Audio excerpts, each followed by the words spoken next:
What's up? Cloud9 has the greatest potential for content. It's for content. I want some content. I need some Cloud9 content. That's what we're looking for. Do they have the greatest potential as a team in the LCS? Maybe. But the content is limitless with LS at the heel, at just the head coach position. There's no doubt there is limitless content. Now, my worry for the team and why it's potential content is I don't think they're gonna show a lot of the stuff I mean when I mean content. I don't think we're gonna get some Dardoc level documentary going on during the LCS. I hope we do. That'd be fun as fuck. It'd be great for, viewership. It really would. But do we get that? Well, probably not. It fucking stinks, doesn't it? Life is so difficult. We don't always get what we want. Now, if we do get the content, though, this is why it has lead potential, right? Why greatness can occur. LS being the type of, could call him a pundit, but the outgoing, we could say, figure as a coach that has always had really, really strong opinions about how the game should be played means we could get some funny fucking content and just his reactions to what happens in the team environment. We haven't really seen him too much in a team environment. We know he was maybe supposed to coach for T1, but we know how that turned out, don't we? But we do know that the content that's capable, we've already seen some of it, right? But I don't know if LS is, I assume he's gonna move to NA. But I could be wrong. See, I think we're not in a time where there's no reason you wouldn't move to NA. It seems like a necessity to me, at least. We remember when Monty used to coach CLG, how he was still in Korea because he was still technically a caster over there, even though he was also a coach. But we know that didn't turn out the best ever. Mostly just they kind of needed Monty to be there more. I think there's a lot you can do online with coaching nowadays, but in person feels a necessity. I think it's very important to be able to see the players you're working with, and go over exactly what they're doing. There's lots of ways to remedy it, but I think he should if he's not. Also, that's the max potential for content if he moves over there. I mean, for fuck's sake. The reason I was going into that is because online we've seen him talk to Max Waldo. I don't think have we seen Viega on stream? I don't know.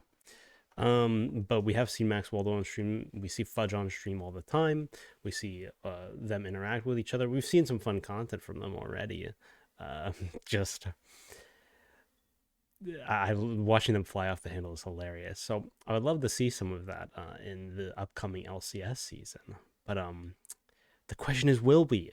There's so much potential here. A documentary, watching LS scream about freezing, and the common meme. But really, the max content potential will be at the end of the season. It'll matter if they did well or if they did poorly. Now, with their roster, I think it's going to be very hard for them to even do poorly. With Fudge swapping to mid, people might think that's a question mark. I don't really know if it is. I think Fudge was a really good laner in general, and I don't think him switching roles will really impact him too much. I think he'll still be a great player. Summit coming to the top, we obviously know that guy's a monster. Blabber is obviously a monster. It just depends on him and Fudge can get synergy. If they can, the team will be really good. But even if they can't, they won't be really bad because they just have too many skilled players on this roster. Berserker, personally, I haven't looked into him a lot, so I have to trust that, I don't think LS's eye test has really been, too suspect. I think his eye test is pretty good. So if he sees a player that performs well, he can tell that the player is good. I trust that eye test. So I'm gonna assume Berserker's good. That's something LS definitely has, is a relatively good eye test. Winsome and Isles, also don't know about them, but I can trust what else LS is doing. And I don't think this roster is actually capable of being really bad. Just with individual talent, I think they'll be middle of the road the whole time in LCS. But if it somehow does go up in flames with this talented roster, that will be interesting. Because the question will be, well, why? This roster's too talented to do really, really bad. And if they do really, really good, well, that here's what it comes down to. It's going to be coaching. That's going to be the staple here. It's going to be coaching, unless Fudge ends up being really bad mid. But like I said, I don't think that's the case. I don't think it's going to happen. I can only predict these things, you know. So if the roster does become really bad or really good, the reason this is awesome for peak content is because of LS's, you know, outgoingness when it comes to how he views the game.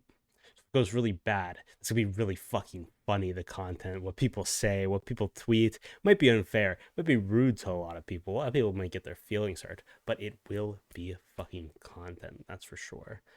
And if they win really well, I really hope Ellis just pops off on Twitter and shit. Just starts fucking talking shit.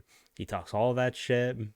And even if they do really bad, I hope he talks that shit. Says, hey, my shit works anyways, fuck y'all. And it could be so much fun. So that's really all I had to say. This video was just made because I felt like it. Will I make another soon? Who knows? Not much has been going on that's been super interesting. There's been NFL shit, but I'm not really an NFL channel. There's plenty of videos that talk about that. If you want, you can ask for the MVP video, the Aaron Rodgers MVP video. I'll make it, but most likely I'm not going to talk about NFL if no one asks or anything. But I will make a video on Aaron Rodgers, on why he deserves the MVP over Tom Brady, and it's not even close. If you want, just ask for it. But if you don't, then this is going to be it for next content. There might be some shit that happens, like Mr. Girl entering, you know, the Twitch space has been pretty fucking funny so far. So maybe there'll be some content where we discuss something that blows up over there. That could, it's not something that's happened. It's just something that's predictable. Something like that will probably happen, you know, considering the content that's been made already. It's really fucking good. If you see a panel and Mr. Girls in it, it's worth watching just because it's going to be funny. You don't have to believe anything anyone on that panel believes. It does not matter. It will be content. So that's all for this video. Bye.